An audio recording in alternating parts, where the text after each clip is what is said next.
Hello, guys. Welcome to Psyched Minds. We are starting a new book by Ayn Rand, We the Living. Ayn Rand, as you can see in the content in the description, she is a Russian American novelist who wrote this book in set in post revolutionary era of Russia, and it very subtly highlights how practically socialism works. Yes, the principles of socialisms are highlighted very, very beautifully and without really hinting towards it directly. It can be a political novel, but it is also about love. It is also about revolution. It is also about finding oneself. It is about existentialism as well. So it's beautifully written by Anne Rand. It's her first novel. It also is influenced, as I have read from several sources, that it is also influenced by her autobiographical accounts. So that is also an interesting take, and I have not read this before, so we are starting with it. We the Living, published in 1936, was Ayn Rand's first novel and Ayn Rand's, and it has gone on to sell nearly 2 million copies in the mass market edition. The theme of We the Living is one of the most significant of our time, the struggle of the individual against the state. It portrays the impact of the Russian Revolution on three human beings who assert the right to have their own lives and pursue their own happiness. It tells of a woman's passionate love held like a fortress against the corrupting evil of a totalitarian state, which demands from its citizen not independence but self sacrifice. We the Living. Okay, introduction.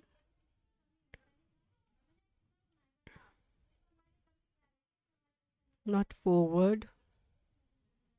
Part 1. Petrograd smelt of carbolic acid.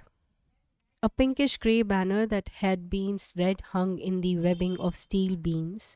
A tall girder rose to a roof of glass panes, grey as the steel with the dust and wind of so many years. Some of the panes were broken, pierced by forgotten shots, sharp edges gaping upon a sky grey as the glass. Under the banner hung a fringe of cobwebs. Under the cobwebs, a huge railway clock with black figures on a yellow face and no hands. Under the clock, a crowd of pale faces and greasy overcoats waited for the train. Kira Argonova entered Petrograd on the threshold of a boxcar. She stood straight, motionless, with the graceful indifference of a traveler on a luxurious ocean liners with an old blue suit of faded cloth, with slender, sunburned legs and no stockings. She had an old piece of plait silk around her neck and short tousled hair and stocking cap with a bright yellow tassel. She had a calm mouth and slightly widened eyes with the defiant, enraptured, solemnly and fearfully expectant look of a warrior who is entering a strange city and is not quite sure whether he is entering it as a conqueror or as a captive. Behind her was a car overloaded with a freight of humans and bundles. The bundles were wrapped in bed sheets, newspapers, and forslacks. The humans were bundled in ragged overcoats and shawls. The bundles had served as beds and had lost all shape. Dust had engraved wrinkles on the dry, cracked skin of faces that had lost all expression. Slowly, wearily, the train pulled to a stop, the last one of a long journey across the devastated plains of Russia. It had taken 2 weeks to make a 3 days trip from the Crimea to Petrograd. In 1922, the railroads, as well as everything else, had not as yet been organized.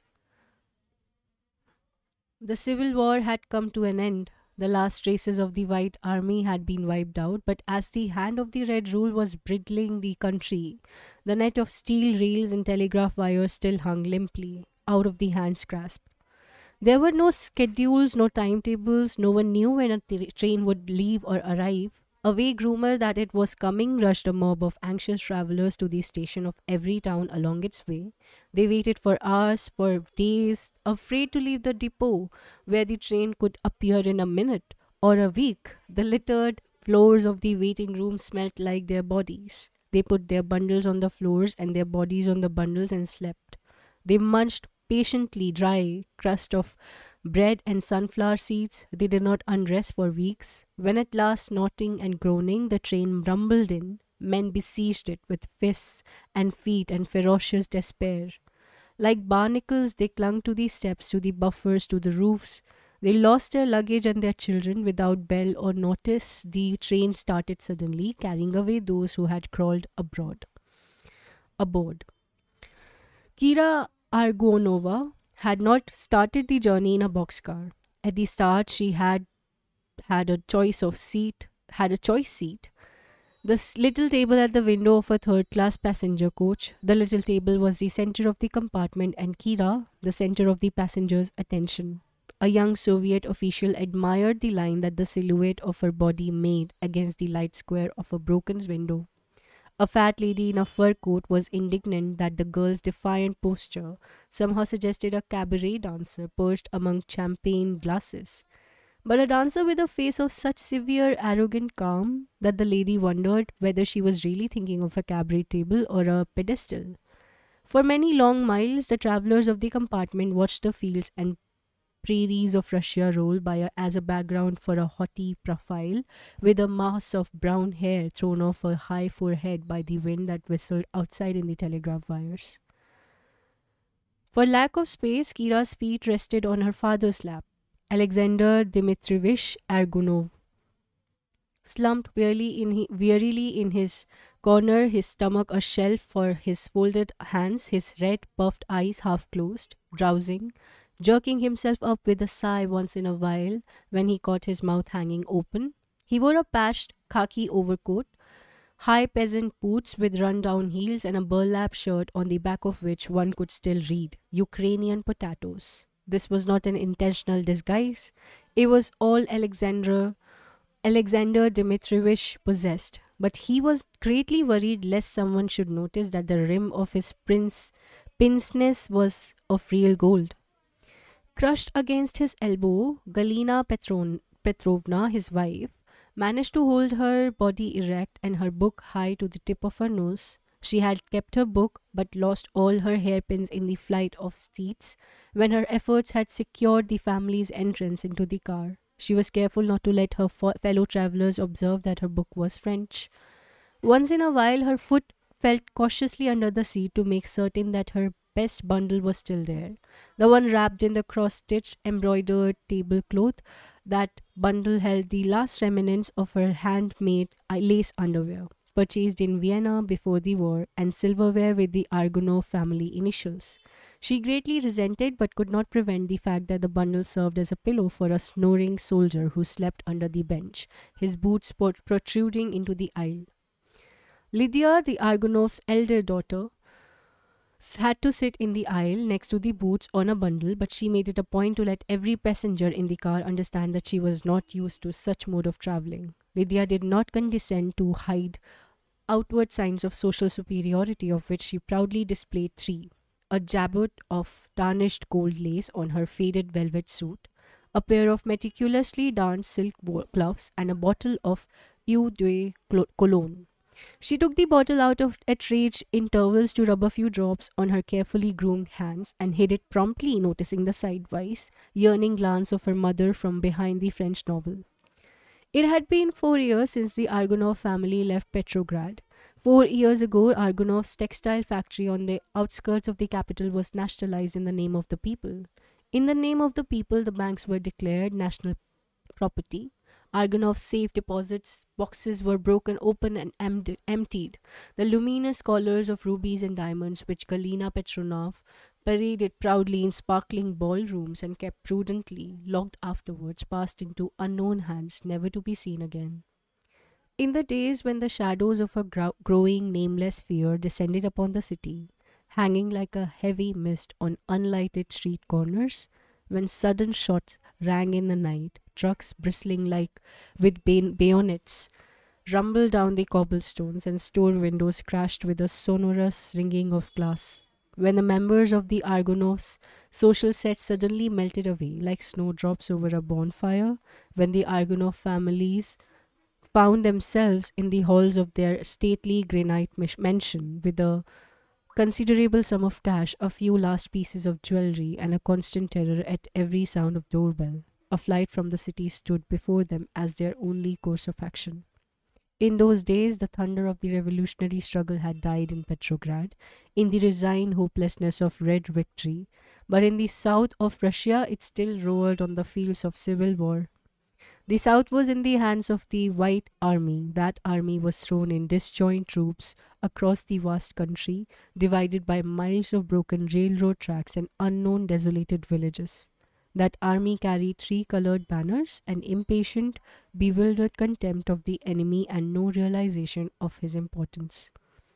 The Argonovs left Petrograd for the Crimea, there to wait the capital's liberation from the red yoke. Behind them, they left drawing rooms with tall mirrors reflecting blazing crystal chandeliers, perfumed furs, and thoroughbred horses on sunny winter mornings, plate glass windows that opened on the avenue of stately mansions, the Kamenostrovsky, Petrograd's exclusive thoroughfare. They met 4 years of crowded summer shacks where piercing Crimean winds whistled through porous stone walls, of tea with saccharine and onion fried in linseed oil, of nightly bombardments and fearful mornings when only the red flags or the three colored banners on the street announced into whose hands the town had passed.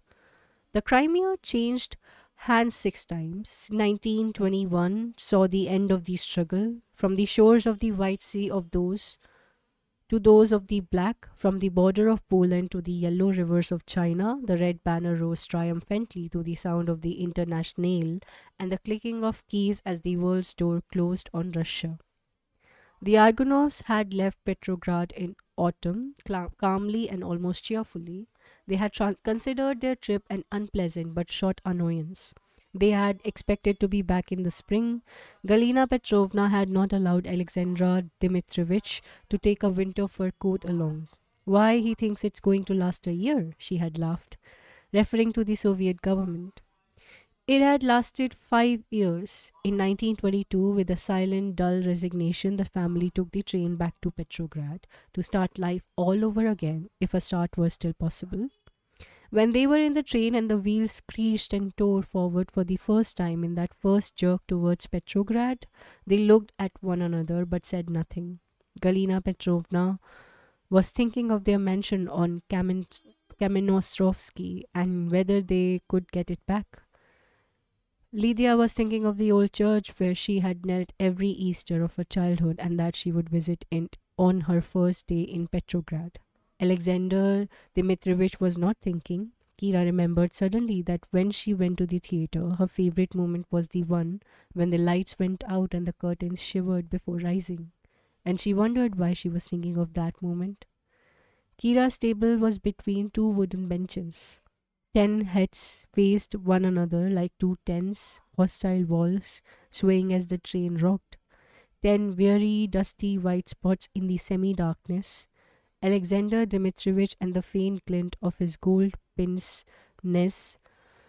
Galina Petrovna, her face whiter than the white pages of her books, a young Soviet official with glimmers of light in his new leather briefcase, a bearded peasant in a smelly sheepskin coat, who scratched himself continuously, a haggard woman with the sagging breasts, who was counting constantly, hysterically, her packages and children, and facing them, two of the barefoot, uncombed children and a soldier, his head bent, his yellow bast shoes resting on the alligator suitcase of a fat lady in a fur coat, the only passenger with a suitcase and with pink glossy cheeks, and next to her the sallow, freckled face of a dissatisfied woman with a man's jacket, bad teeth, and a red kerchief on her hair. Through the broken window, a ray of light came in over Kira's head. Dust danced in the ray, and it stopped on 3 pairs of boots swinging down from the upper berth where 3 soldiers huddled together. Above them, high over the upper berth, a consumptive young fellow was curled on the baggage rack, his chest crushed against the ceiling, asleep, snoring raucously. Breathing with effort under the traveler's feet, the wheels knocked as if a load of rusty iron crashed, and then splinters rolled, clattering down the 3 steps. And another crash and splinters clattering, and another clash and splinters clattering, and over the traveler's head a man's breath whistled like air hissing out of a punctured balloon. The man stopped at times to moan weakly. The wheels went on clattering. Kira was 18 years old and she thought of Petrograd. The faces around her spoke of Petrograd. She did not know whether the sentences hissed into the dusty air were spoken in 1 hour or 1 day or through the 2 weeks in the rocking haze of dust, sweat, and fear. She did not remember because she did not listen.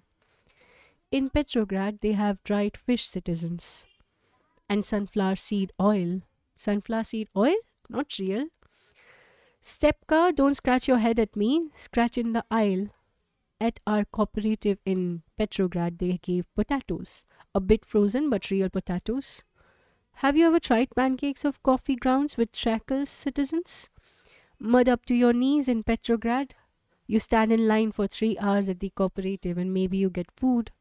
But they have NEP in Petrograd. What is that? Never heard. You are not a conscious citizen, conscientious citizen. Yes, comrades, Petrograd and NEP and private stores. But if you are not a spectator and you will starve, but if you are, you can go in and buy anything you want, but if you buy, you are a speculator. And then look out. But if you are not a speculator, you have no money for a private store and then you stand in line at the cooperative. At the cooperative, they give millet. Empty bellies are empty bellies with everybody but the lice. You stop scratching, citizen. Someone on the upper berth said, I would like buckwheat porridge when I get to Petrograd. Oh Lord, sighed the lady in the fur coat. If I could have a bath, a nice hot bath with soap when I get to Petrograd. Citizens, Lydia asked boldly, do they have ice cream in Petrograd? I haven't tasted it for 5 years. Real ice cream, cold, so cold it takes your breath away. Yes, said Kira. So cold it takes your breath away, but then you can walk faster and there are lights, a long line of lights moving past you as you walk. What are you talking about? Asked Lydia. Why, about Petrograd? Kira looked at her, surprised. I thought you were talking about Petrograd and how cold it was there, weren't you? We were not. You're off, as usual. I was thinking about the streets of a big city where so much is possible and so many things can happen to you. Galina Petrovna remarked dryly. You are saying that quite happily, aren't you? I should think we would all be quite tired of things happening by now. Haven't you had enough happen to you with the revolution and all? Oh, yes, said Kira indifferently. The revolution. The woman in the red kerchief opened a package and produced a piece of dried fish and said to the upper berth, Kindly take your boots away, citizen. I'm eating. The boots did not move. A voice answered, You don't eat with your nose? The woman bit into the fish and her elbow poked furiously into the fur coat of her neighbor, and she said, Sure, no consideration for us plot- prolet- proletarians. It's not as if I had a fur coat on, only I wouldn't be eating dried fish then. I would be eating white bread. White bread? The lady in the fur coat was frightened. Why, citizen, who ever heard of white bread? Why, I have a nephew in the Red Army, citizen, and why I wouldn't dream of white bread. No? I bet you wouldn't eat dry fish, though. Want a piece? Why, yes, thank you, citizen. I'm a little hungry, and so you are. I know you, Burgese. You are only too glad to get the last bite out of a toilet's mouth, but not out of my mouth. You don't. The car smelt of rotting wood, clothes that had not been changed for weeks, and odor coming from a little door open at the end of the coach. The lady in the fur coat got up and made her way timidly towards that door, stepping over the bodies in the aisle.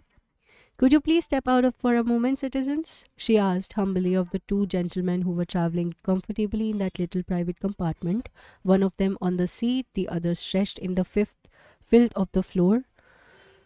Certainly, citizen, the one who was sitting answered politely and kicked the one on the floor to awaken him.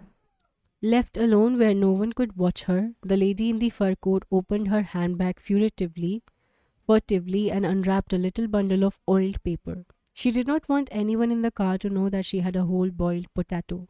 She ate hurriedly in big, hysterical bites, choking, trying not to be heard beyond the closed door. When she came out, she found the two gentlemen waiting by the door to retrieve their seats.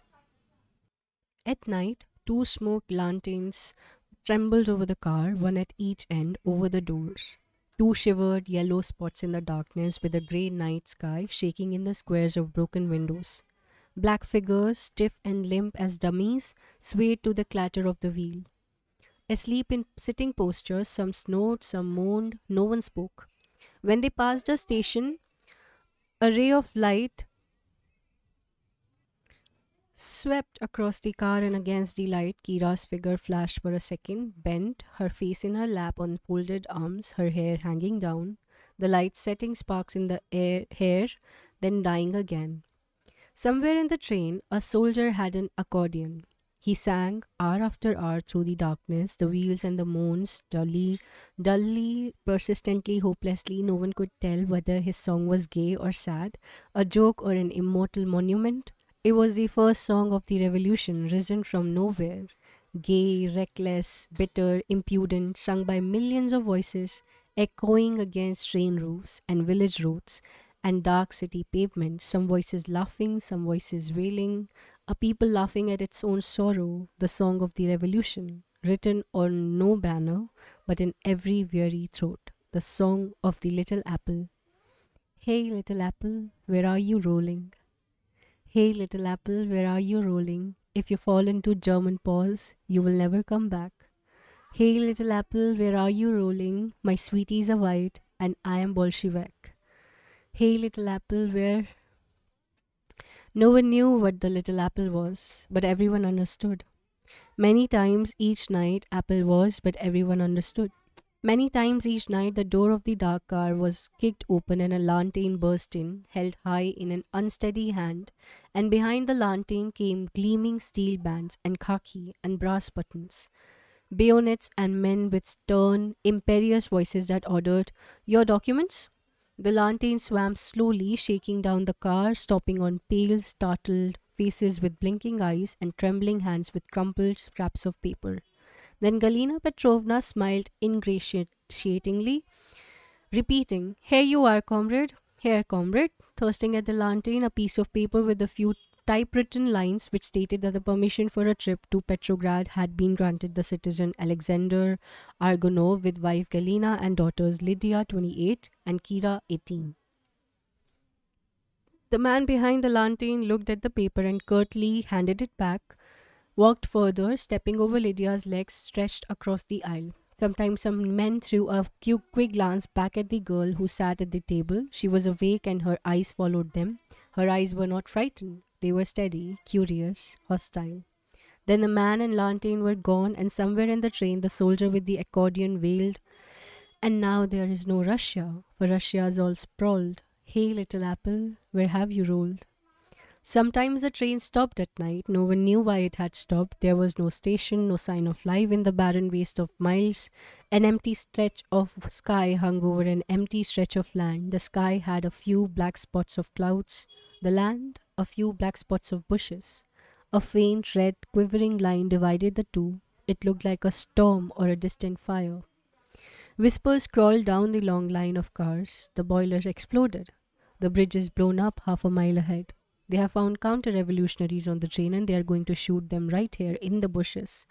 If we stay much longer, the bandits, they say Makhno is right in this neighborhood. If he gets us, you know what that means, don't you? No man leaves alive. But the women do, and wish they didn't. Stop talking nonsense, citizen. You are making the women nervous. Searchlights darted into the cloud and died instantly, and no one could say whether they were close by or miles away. And no one could tell whether the black spots that had seemed to move was a horseman or just a bush. The train started as suddenly as it had stopped. Sighs of relief greeted the screeching of wheels. No one ever learned why the train had stopped. Early one morning, some men rushed through the car. One of them had a red cross patch. There was the sound of a commotion outside. One of the passengers followed the men. When he came back, his face made the travelers feel uneasy. It's in the next car, he explained. A full peasant woman traveled between the cars and tied her legs to the buffer so she wouldn't fall. Fell asleep at night, too tired, I guess, and slipped off. Legs tied, it just dragged her with the train under the car. Head cut off. Sorry, I went to sea. Halfway through the journey, at a lonely little station that had rotting platform and bright posters and unkempt soldiers on both platforms and poster, it was found that the passenger coach in which the Argonov family traveled could go no farther. The cars had not been repaired or inspected for years. When they suddenly and finally broke down, no repairs could help. The occupants were requested to move out speedily. They had to squeeze themselves into the other overcrowded cars if they could. The Argonovs fought their way into a boxcar. Gratefully, Galina Petrovna and Lydia made the sign of the cross. The woman with sagging breasts could not find room for all of her children. When the train pulled out, she was seen sitting on her bundles, the bewildered children clinging to her skirt, watching the train with a dull, hopeless stare. Across prairies and marshes, the long line of cars crawled wearily, a veil of smoke floating and melting into white puffs behind it. Soldiers huddled in groups on the sloping, slippery roofs. Some of them had harmonicas. They played and sang about the little apple. The song trailed and melted away with the smoke. A crowd awaited the train in Petrograd. When the last panting of the engine reverberated through the terminal vaults, Kira Argonova faced the mob that met every train. Under the folds of shapeless clothes, their bodies were driven by the tense, unnatural energy of a long struggle that had become habitual. Their faces were hard and worn. Behind them were tall, grilled windows. Behind these was the city. Kira was pushed forward by impatient travelers. Alighting, she stopped for one short second of hesitation as if feeling the significance of the step. Her foot was sunburned and she wore a homemade wooden sandal with leather straps. For one short second, the foot was held in the air. Then the wooden sandal touched the wooden board of the platform. Kira Argonova was in Petrograd. Second part. Part 2.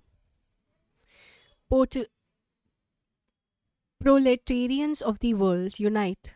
Kira looked at the words on the bare plaster walls of the station. The plaster had crumbled off in dark blotches that made the wall look skin diseased, but fresh signs had been printed upon them. Red letters announced, "Long live the dictatorship of the proletariat who is not with us, is against us." The letters had been made by a smudge of red paint over a stencil. Some lines were crooked, some letters had dried with long, thin streaks of red winding down the walls. A young fellow leaned against a wall under the signs. A crumpled lambskin hat was crushed over his pale hair that hung over his pale eyes. He stared aimlessly ahead and cracked sunflower seeds, spitting the shells out of the corner of his mouth.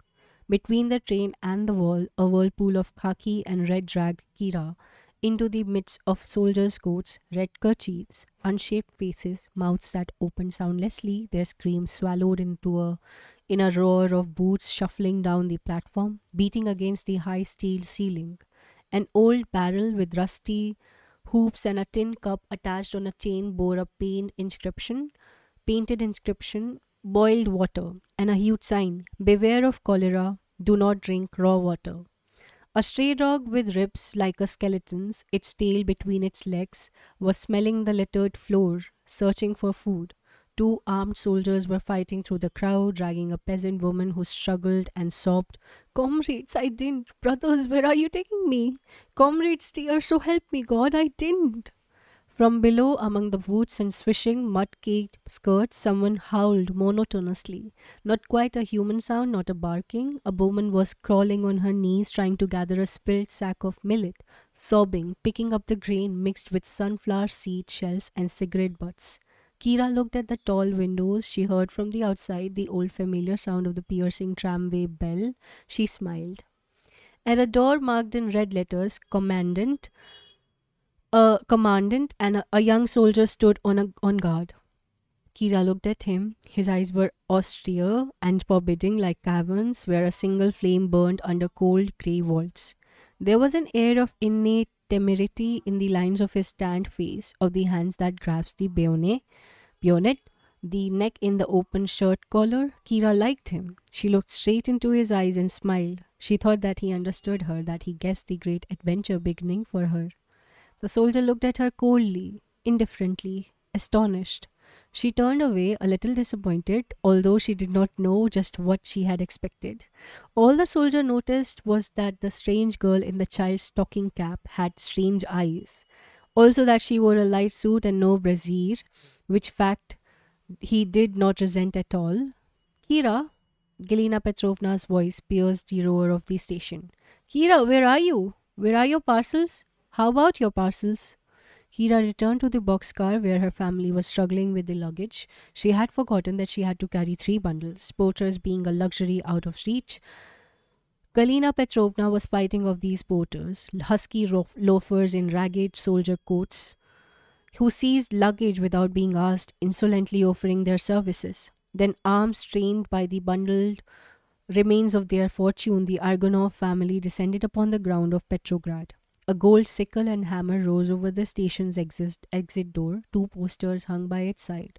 One bore a husky worker whose huge boots crushed tiny palaces, while his raised arms, with muscles red as beef steaks, waved a greeting to a rising sun red as his muscle.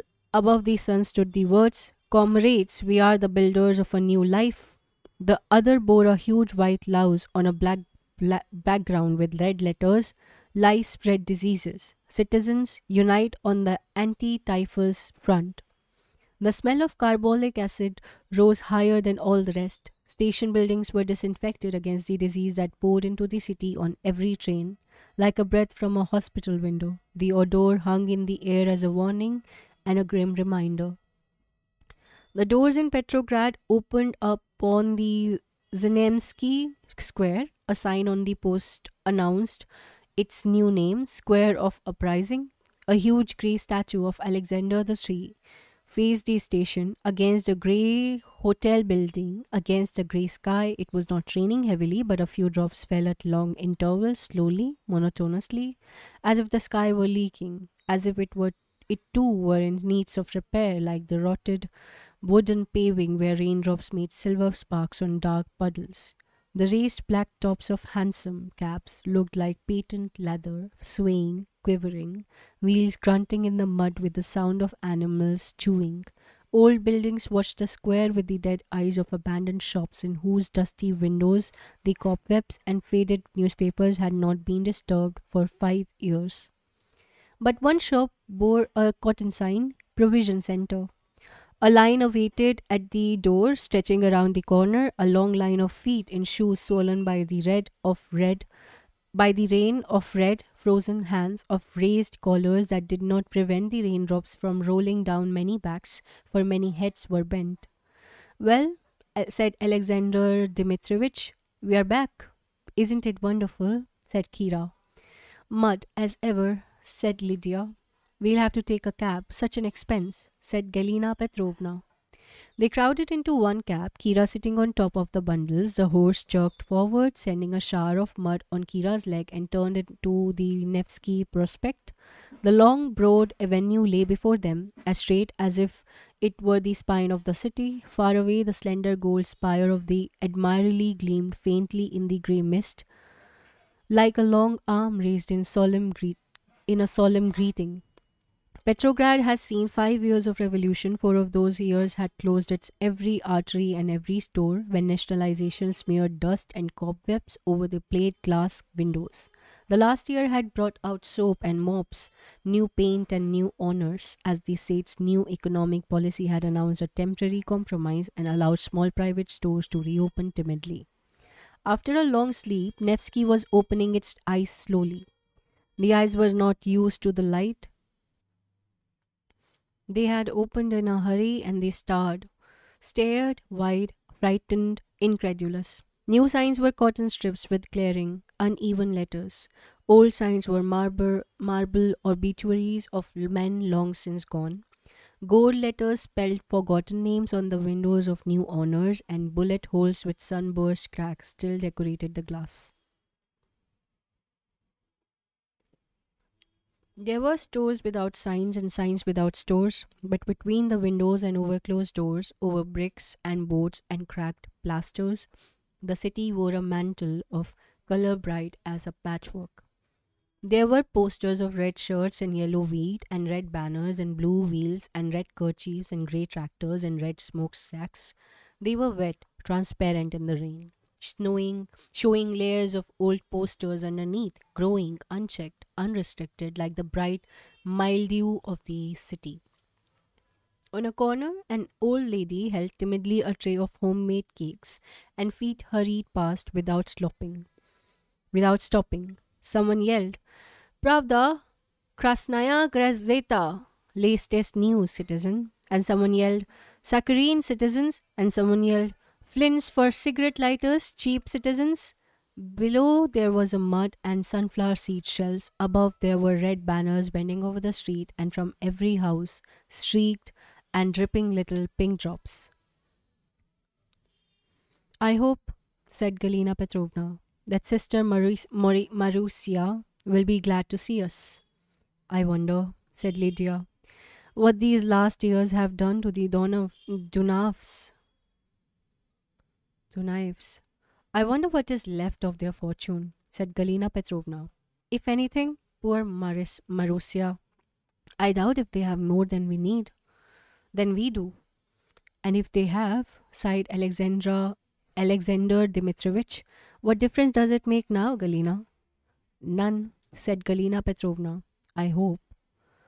Anyway, you're still no poor relations, Lydia said proudly and pulled her skirt up a little to show the passerbys her high laced olive green shoes. Kira was not listening. She was watching the streets.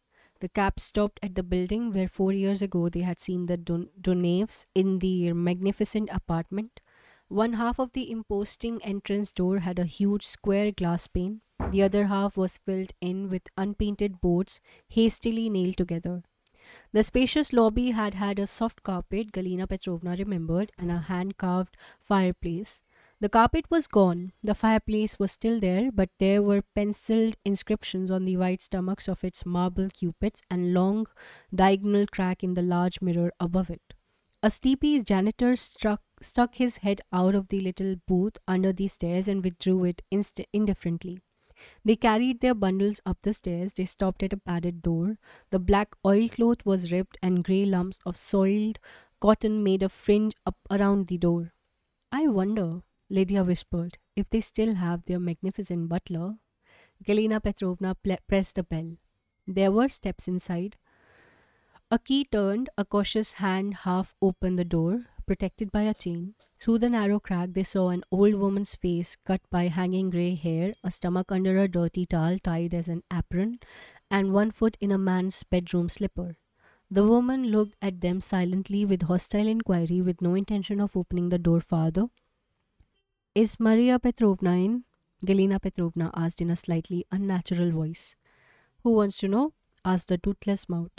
I am her sister, Galina Petrovna Argonovna. The woman did not answer. She turned and yelled into the house. Maria Petrovna, here's a mob that says them's your sister. A cough answered from the depths of the house, then slow steps, then a pale face peered over the old woman's shoulder and a mouth opened with a shriek. My Lord in heaven! The door was thrown wide open. Two thin arms seized Galina Petrovna, crushing her against a trembling chest. Galina, darling, it's you! Marusia! Galina Petrovna's lips sank into the powder on a flabby cheek and her nose into the thin, dry hair sprinkled with a perfume that smelled like vanilla. Maria Petrovna had always been the beauty of the family, the delicate, spoiled darling whose husband carried her in his arms through the snow to the carriage in winter. She looked older than Galina Petrovna now. Her skin was the color of soiled linen. Her lips were not red enough, but her eyelids were too red. A door crashed open behind her and something came flying into the anteroom. Something tall, tense, with a storm of hair and eyes like automobile headlights. And Galina Petrovna recognized Irina, her niece, a young girl of 18 with the eyes of 28 and the laughter of 8. Behind her, Asia, her little sister, waddled in slowly and stood in the doorway watching the newcomers sullenly. She was 8 years old, needed a haircut and one gato. Galina Petrovna kissed the girls, then she raised herself on tiptoes to plant a kiss on the cheek of her brother in law, Vasily Ivanovich. She tried not to look at him. His thick hair was white, his tall, powerful body stooped. Had she seen the Admiralty Tower stooping, Galina Petrovna would have felt less alarmed. Vasily Ivanovich spoke seldom. He said only, "Is that my little friend Kira?" The question was warmer than a kiss. His sunken eyes were like a fireplace where the last blazing coals fought against slow, inevitable ashes. He said, "Sorry, Victor isn't home. He's at the institute. The boy works so hard." His son's name acted like a strong breath that revived the coals for a moment. Before the revolution, Vasily Ivanovich Duanev had owned a prosperous fur business. He had started as a trapper in the wilderness of Siberia with a gun, a pair of boots, and two arms that could lift an ox. He wore the scar of a bear's teeth on his thigh. Once he was found buried in the snow, he had been there for 2 days. His arms clutched the body of the most magnificent silver fox the frightened Siberian peasants had ever seen. His relatives heard no word from him for 10 years. When he returned to St. Petersburg, he opened an office of which his relatives could not afford the doorknobs, and he brought silver horseshoes for the 3 horses that galloped with his carriage down Nevsky. His hands had provided the armines that swept many marble stairways in the royal palaces, the sables that embraced many shoulders white as marble. His muscles and the long hours of the frozen Siberian nights had paid for every hair of every fur that passed through his hands. He was 60 years old. His black backbone had been as straight as his gum, his spirits as straight as his backbone.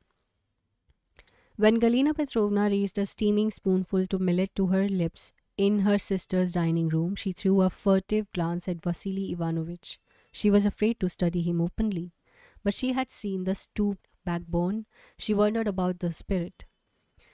She saw the changes in the dining room. The spoon she held was not the monogrammed silverware she remembered. It was of heavy tin that gave a metallic taste to the mush. She remembered crystal and silver fruit vases on the buffet. One solitary jug of Ukrainian pottery adorned it now. Big rusty nails on the walls showed the places where old paintings had hung. Across the table, Maria Petrovna was talking with a nervous, fluttering hurry, a strange caricature of the capricious manner that had charmed every drawing room she entered. Her words were strange to Galina Petrovna. Words like milestones of the years that had been parted and of what had happened in those years. Ration cards, they are for Soviet employees only, and for students. We get only 2 ration cards, just 2 cards for the family, and it isn't easy.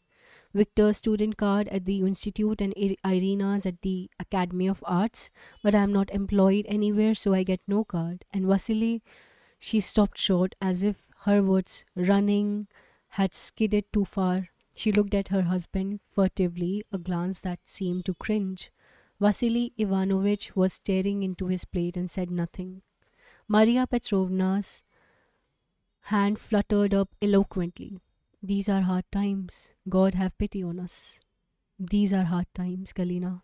Do you remember Lily Savinsky? Kaya? The one who never wore any jewelry except pearls? Well, she's dead. She died in 1919. It was like this. They had nothing to eat for days, and her husband was walking in the street, and he saw a horse that fell and died of hunger, and there was a mob fighting for the body. They tore it to pieces, and he got some. He brought it home, and they cooked it and ate. I suppose the horse hadn't died of hunger only, for they both got terribly sick. The doctors saved him, but Lily died. He lost everything in 1918, of course. His sugar business, it was nationalized the same day when our first store." She stopped short again, her eyelids trembling over a glance at Vasily Ivanovich. Vasily Ivanovich said nothing. "More?"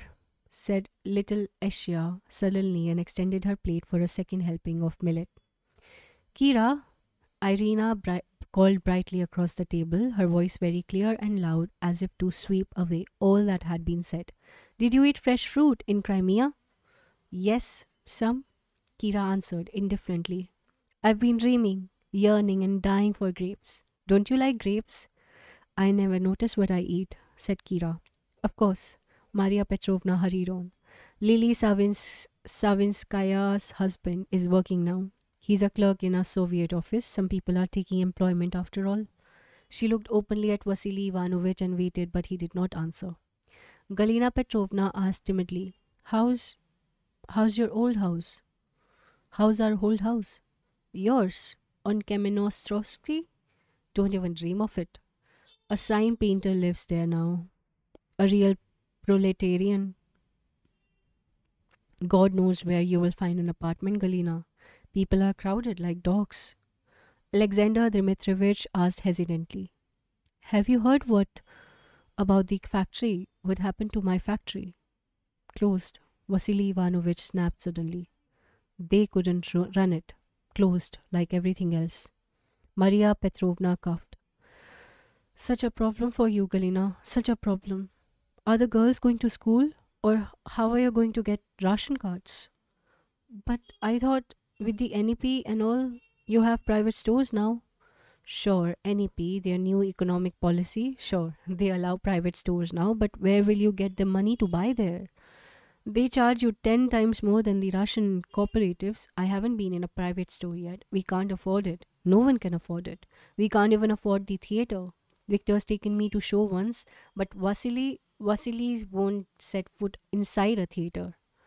Why not? Vasily Ivanovich raised his head, his eyes stern, and said solemnly, When your country is in agony, you don't seek frivolous recreation. I'm in mourning for my country. Lydia, Irina asked in her sweeping voice, aren't you in love yet? I do not answer indecent questions, said Lydia. I'll tell you, Galina. Maria Petrovna hurried and coughed, choked, and went on. I'll tell you the best thing to do. Alexander must take a job. Galina Petrovna sat up straight, as if she had been slapped in the face. A Soviet job? Well, all jobs are Soviet jobs. Not as long as I live, Alexander Dmitrievich stated with unexpected strength. Vasily Ivanovich dropped his spoon and it clattered into his plate. Silently, solemnly, he stretched his big fist across the table and shook Alexander Dmitrievich's hand and threw a dark glance at Maria Petrovna. She cringed, swallowed a spoonful of millet, coughed. I'm not saying anything about you, Vasily, she protested timidly. I know you don't approve and, well, you never will. But I was just thinking they get bread carts and lard and sugar the Soviet employees do sometimes. When I have to take Soviet employment, said Vasily Ivanovich, you will be a widow, Marusia. I'm not saying anything, Vasily, only stop worrying. We'll get along. We have so far. There are still plenty of things to sell. Galina Petrovna looked at the nails on the wall. She looked at her sister's hands, the famous hands that artists had painted and a poem had been written about, Champagne and Maria's hands. They were frozen to a dark purple, swollen and cracked. Maria Petrovna had known the value of her hands. She had learned how to keep them in sight constantly, how to use them with pliant grace of a ballerina. It was a habit she had not lost. Galina Petrovna wished she would lose it. The soft, fluttering gestures of those hands were only one more reminder. Vasily Ivanovich was speaking suddenly. He had always been reticent in the expression of his feelings, but one subject aroused him, and then his expression were not restrained. All this is temporary. You all lose faith so easily. That's the trouble with our spineless, sniveling, impotent, blabbering, broad-minded, drooling intelligentsia. That's why we are where we are. No faith, no will, thin gruel for blood. Do you think all this can go on? Do you think Russia is dead? Do you think Europe is blind? What Europe? She hasn't said her last words yet. The day will come, soon, when these bloody assassins, these foul scoundrels, that communists come. The doorbell rang. The old servant shuffled to open the door. They heard a man's step, brisk, resonant, energetic, a strong hand threw the dining room door open. Victor Dunaev, looked like a tenor in an Italian grand opera, which was not Victor's profession.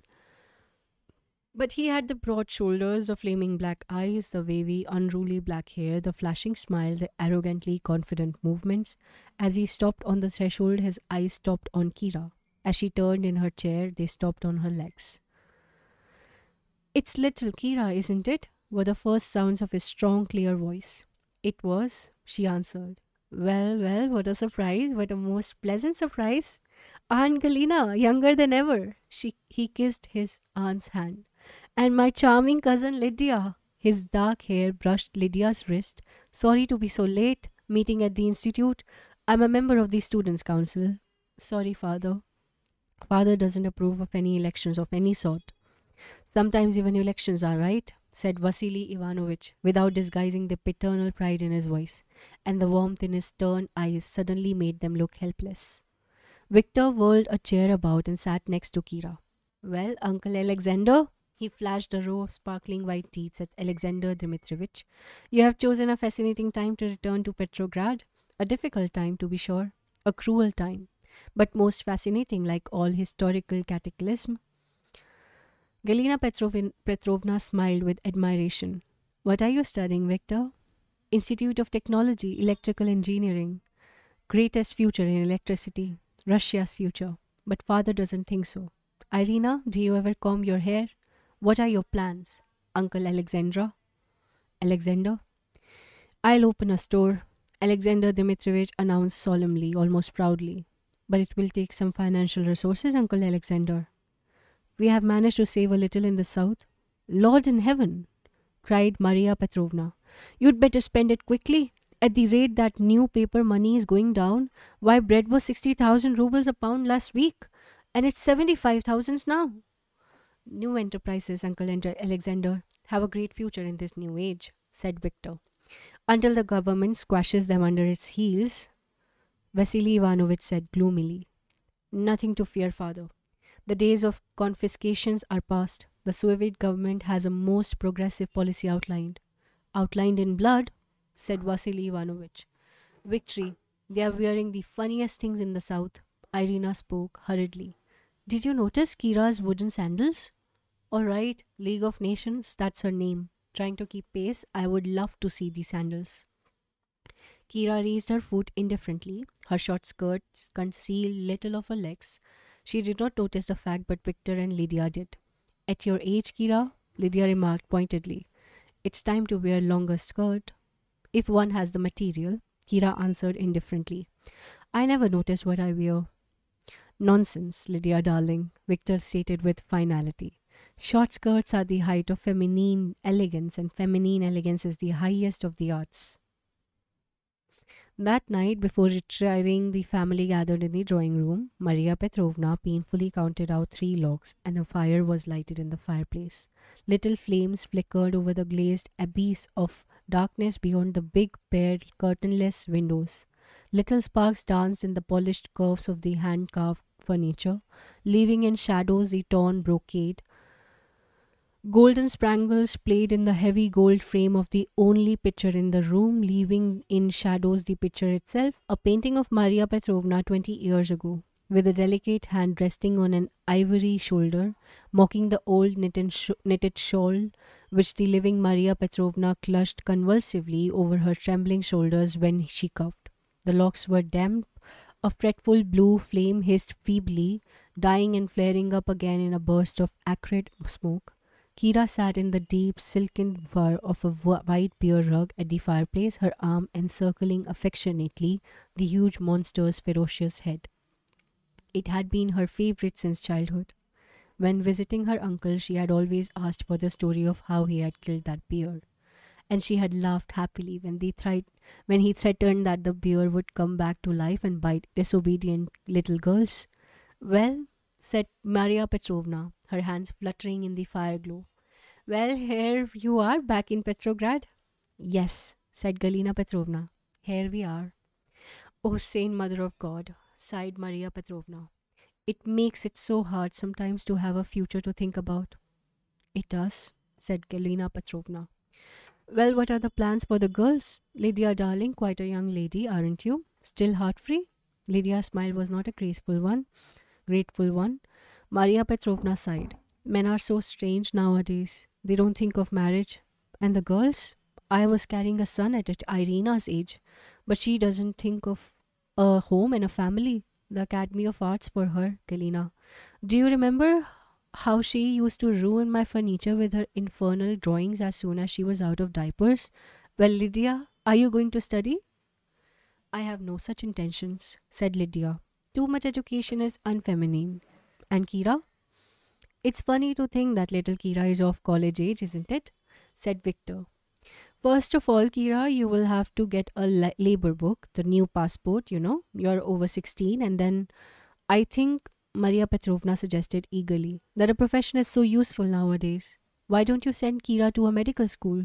A lady doctor gets such nice rations. Kira, a doctor? Galina Petrovna sneered. Why, the selfish little thing just loathes physical injury. She wouldn't help a wounded chicken. My opinion, Victor began. A telephone rang in the next room. Irina darted out and returned, announcing aloud with a significant wink at Victor. For you, Victor, it's Vava. Victor walked out reluctantly through the door, left open by a draft. They heard some of his words. I know, I promised to come tonight, but it's an unexpected examination at the institute. I have to study every minute of the evening. Of course not. No, no one else. You know I do, darling. He returned to the fireplace and settled himself comfortably on the white bear's back, close to Kira. My opinion, my charming little cousin, he stated, is that the most promising career for a woman is offered not by a school but by employment in a Soviet office. Victor, you don't really mean that, Vasily Ivanovich said. One has to be practical nowadays, Victor said slowly. A student's ration doesn't provide much for a whole family, as you ought to know. Employees get lard and sugar, said Maria Petrovna. They are using a great many typists. Victor insists. A typewriter's key are the stepping stones to any high office. And you get shoes and free tramway tickets, said Maria Petrovna. Hell, said Vasily Ivanovich. You can't make a dray horse out of a racing steed. Why, Kira? Asked Irina. Aren't you interested in the subject of this discussion? I am, Kira answered calmly. But I think the discussion is superfluous. I am going to the Technological Institute. Kira! There were 7 startled voices and they all uttered one name. Then Galina Petrovna said, well, with a daughter like this, even her own mother isn't let in on secrets. When did you decide that? Lydia gasped. About 8 years ago, said Kira. But Kira, what will you do? Maria Petrovna gasped. I'll be an engineer. Frankly, said Victor, annoyed, I do not believe that engineering is a profession for women. Kira? Alexander Dmitrievich said timidly. You have never liked the communist, and here you select such a modern favorite profession of theirs, a woman engineer. Are you going to build for the Red State? Asked Victor. I'm going to build because I want to build. But Kira, Lydia stared at her bewildered. That will mean dirt and iron and rust and blowtorches and filthy, sweaty men and no feminine company to help you. That's why I like it. I will like it. It is not at all a cultured profession for a woman, said Galina Petrovna. It's the only profession, said Kira, for which I don't have to learn any lies. Steel is steel. Most of the other sciences are someone's guesses and someone's wish and many people's lies. What you lack, said Lydia, are the things of the spirit. Frankly, said Victor, your attitude is slightly antisocial, Kira. You select a profession merely because you want it without giving a thought to the fact that as a woman you would be much more useful to society in a more feminine capacity. And we all have our duty to society to consider. Exactly to whom is it that you owe a duty, Victor? To society. What is society? If I may say it, Kira, this is a childish question.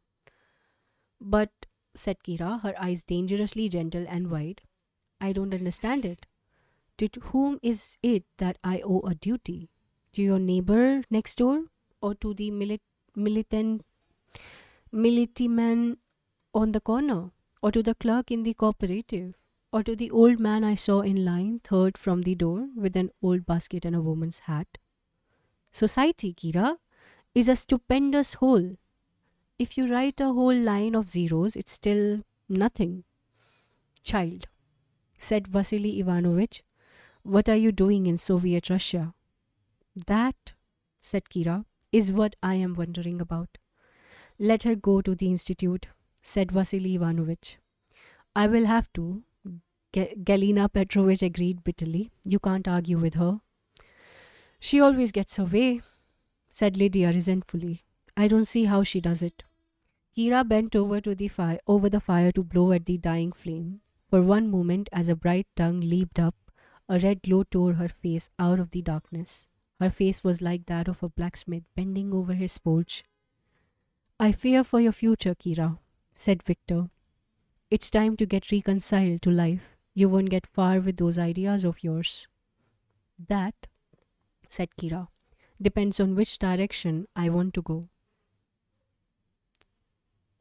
That brings us to the end of part 2. We will be moving on to part 3 in our next reading of We the Living. I like it. She's always indifferent, right? Okay. If you like, do like, share, and subscribe to the channel if you have not subscribed it already. And for sure, share it with like-minded people who like to listen to audiobooks. If you are new, do go to the playlist section and check out other books that I have read. And in the playlist section, it is in a ordered manner, so you can start with the first chapter of the book and then it goes on in an ordered manner, so you can listen to it like an audiobook. Bye bye for now. Take care. Keep reading. Bye.